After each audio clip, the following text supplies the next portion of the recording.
दोस्तों इस सियारे पर करोड़ों सालों से तरह तरह की मखलूक का वजूद रहा, लेकिन शुरुआती दौर में कई ऐसे जानवर पाए जाते थे जो आज के मुकाबले में काफी बड़े, अजीब और खतरनाक हुआ करते थे। लेकिन क्या आपने कभी सोचा है कि अगर ये मखलूक धरती पर वापस लौट आए तो क्या होगा? दरअसल दुनिया भर के साइंसदान इस पर काम कर रहे हैं, जिससे ये उम्मीद लगाई जा रही है कि ये मखलूक फिर से धरती पर लौट सकते हैं। तो क्या है इसके पीछे का पूरा सच? आइए हम इस वीडियो में जानते हैं, बस आप इस वीडियो को आखिर तक देखिएगा। वोली मैमथ लाखों साल पहले इस जमीन पर पाए जाने वाले अजीब और गरीब जानवरों में से एक ओनी मैमथ भी, जो इनसे सामत में काफी बड़े हुआ करते थे, ये आज से लगभग 10,000 साल पहले इस जमीन से खत्म हो चुका। इसलिए आज तो बस किस्से कहानियों में ही याद किया जाता है। लेकिन जरा सोचिए क्या होगा अगर ये जानवर फिर से इस धरती पर लौट आए। यूं तो ये बेहद चौकन्ना रहने वाली और चौंकाने वाली बात है, लेकिन कहीं ना कहीं इस बात में थोड़ी बहुत सच्चाई भी है कि दरअसल में ये काम शुरू कर दिया है। जी हाँ, साइंसदान को बहुत ज्यादा मिकदार में ओनी मैमथ का फोर्सिस हाथ लगा है, जिसे प्रेजेंट में मौजूद हाथी के साथ इसके डीएनए का इस्तेमाल करके फिर से इसे धरती पर वापस लाने की तरकीब बढ़ाई जा रही है। हाथी की मदद से, जिनमें इस जानवर का नाम मामोफेंट रखा जाएगा,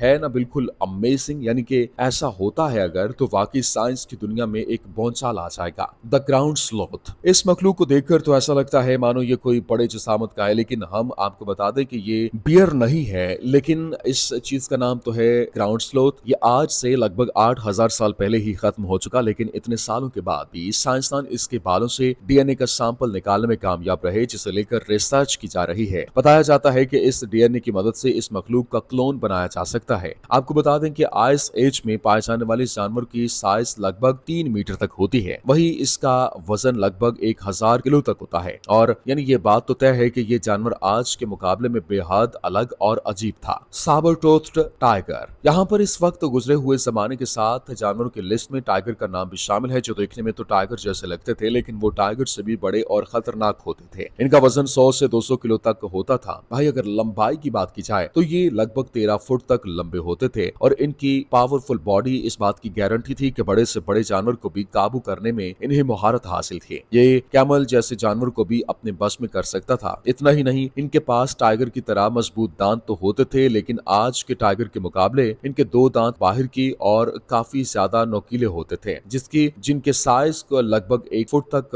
होते थे, और फिर यही लुक्स इन्हें बेहद खतरनाक बनाती थी। हालांकि लगभग 11,000 साल पहले ये धरती से खत्म हो चुके थे, लिहाजा अब जाकर साइंसदान इनको इनके फोसिल्स और डीएनए मिले हैं, जिसे लेकर इनको दोबारा से पैदा करने की खबरें आ रही हैं। हालांकि अभी तक इसके बारे में कोई पुख्ता जानकारी नहीं मिली, लेकिन साइंटिस्ट के दिमाग में कब क्या चलता है इसे कोई नहीं समझ सकता। वॉली कैंडा। वॉली मैम की तरह ही आज से लाखों साल पहले एक और एनिमल पाया जाता था, जिसका नाम था वॉली रोनासिरस, जो कि आर्कटिक स्नो एरियाज में पाया जाता था। और फिर जानवर आज के वक्त में पाए जाने वाले गैंडे के मुकाबले में कहीं ज्यादा बड़ा, पावरफुल और डेंजरस हुआ करता था। खैर आज के वक्त में ये सिर्फ डिबेट का टॉपिक रह गया है, लेकिन आज के टाइम पर साइंस ने इतनी तरक्की कर ली है कि लगभग इम्पॉसिबल काम को भी पॉसिबल किया जा सकता है। जी हाँ, खबर यह है कि साइंटिस्ट इस प्रजाति को भी फिर से धरती पर वापस लाने की कोशिश में लगे हुए हैं। क्यों चौंक के ना? अब इसका क्या रिजल्ट आएगा, इसके लिए तो हम सभी को इंतजार करना पड़ेगा। Irish elk. देखने में तो ये जानवर किसी हिरन की तरह लग रहा है, पर क्या वाकई में ये हिरन है? दरअसल ये जानवर आज से लगभग 12,000 साल पहले इस धरती पर पाए जाते थे, जिन्हें हिरन का ही आबाई माना जाता है। लेकिन दूसरे लुक तो हो चुके जानवरों की तरह ये भी इस वक्त जिंदा नहीं रह पाए। आयरिश एलेक की साइज लगभग 7 फुट होती थी, और इसके आउटलर करीब 12 फीट तक होते थे, और इसी वजह से इसे जॉइंट हिरन भी कहा जाता था। ये ज्यादातर यूरेशिया और नॉर्थ अमेरिका में ही पाए जाते। इसके अलावा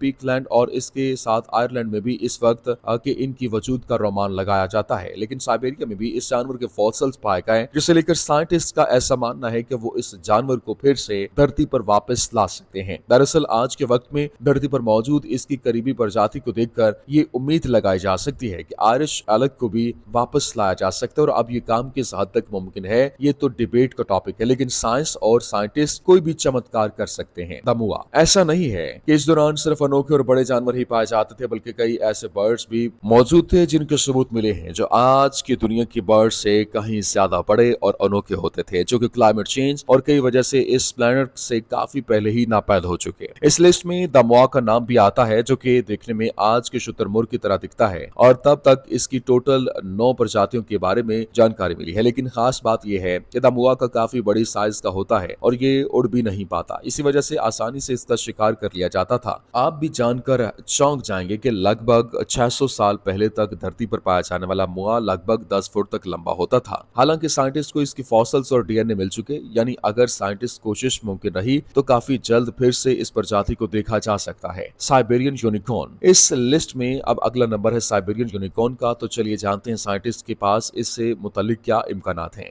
ऐसा माना जाता है कि आज से करीब 30,000 साल पहले ये मखलूक जमीन पर मौजूद थी और इसकी लंबाई लगभग 15 फुट तक थी और वहीं ये लोग यहाँ लगभग 6 फुट तक ऊंचा हुआ करते। और अगर इसकी वजन की बात की जाए तो ये काफी चौंकाने वाला था। इसका वजन लगभग 4 से 5,000 किलो तक होता था और इसके सर पर सिंगल सींग भी हुआ करता था, जो इसके लिए एक पहचान था और इसे मुनफरिद बनाता था। साइबेरियन यूनिकॉर्न को राइनो का पूर्वज माना जाता है और जो इस साइज में इससे कई ज्यादा बड़ा हुआ करता था। साइंटिस्ट का ऐसा मानना है कि इस प्रजाति को फिर से इस धरती पर लाया जा सकता है। तब तक के लिए आपको इंतजार करना पड़ेगा। द डोडो मॉरिशस जजीरा में पाया जाने वाला ये बड़ा तोसी जानवर के लिस्ट में काफी नया है, लेकिन ऐसा माना जाता है कि लगभग इसी साल यहाँ पहले तक जमीन पर इस बर्ड का वजूद मौजूद रहा, लेकिन इंसान द्वारा इसके लिए शिकार की वजह से यह मखलूक इस जमीन से नापायद हो गए और डोडो मॉरिशस आयरलैंड में तब तक आराम से जी रहा था जब तक डच लोगों की बुरी नजर इस पर नहीं पड़ी। दरअसल डोडो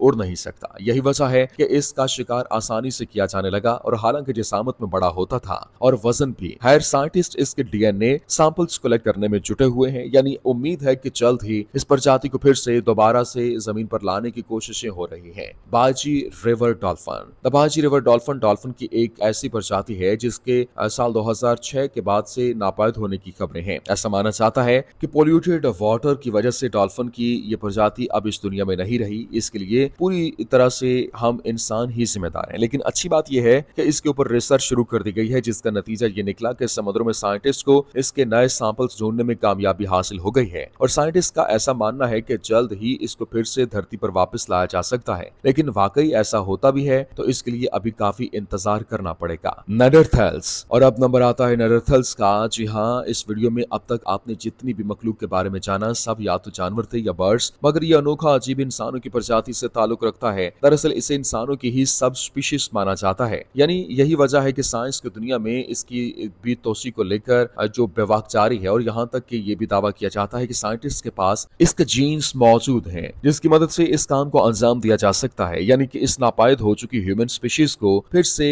धरती पर लाया जाएगा। और ये कहाँ तक सच है या प्रैक्टिकली कब तक मुमकिन है, ये डिबेट का टॉपिक है और इसका अंजाम क्या होगा इस बारे में भी अभी हम कुछ नहीं कह सकते। आपको क्या लगता है, साइंस का ये दावा कहाँ तक सच हो सकता है? तो अगर आपके मन में कोई भी ऐसा सवाल हो, आप इस पर अपनी राय देना चाहें तो हमें कमेंट सेक्शन में जरूर बताइए। उम्मीद करते हैं वीडियो आपको पसंद आई होगी। पसंद आने की जरूरत में लाइक कीजिए, शेयर कीजिए और हमारे चैनल को सब्सक्राइब करना मत भूलिएगा।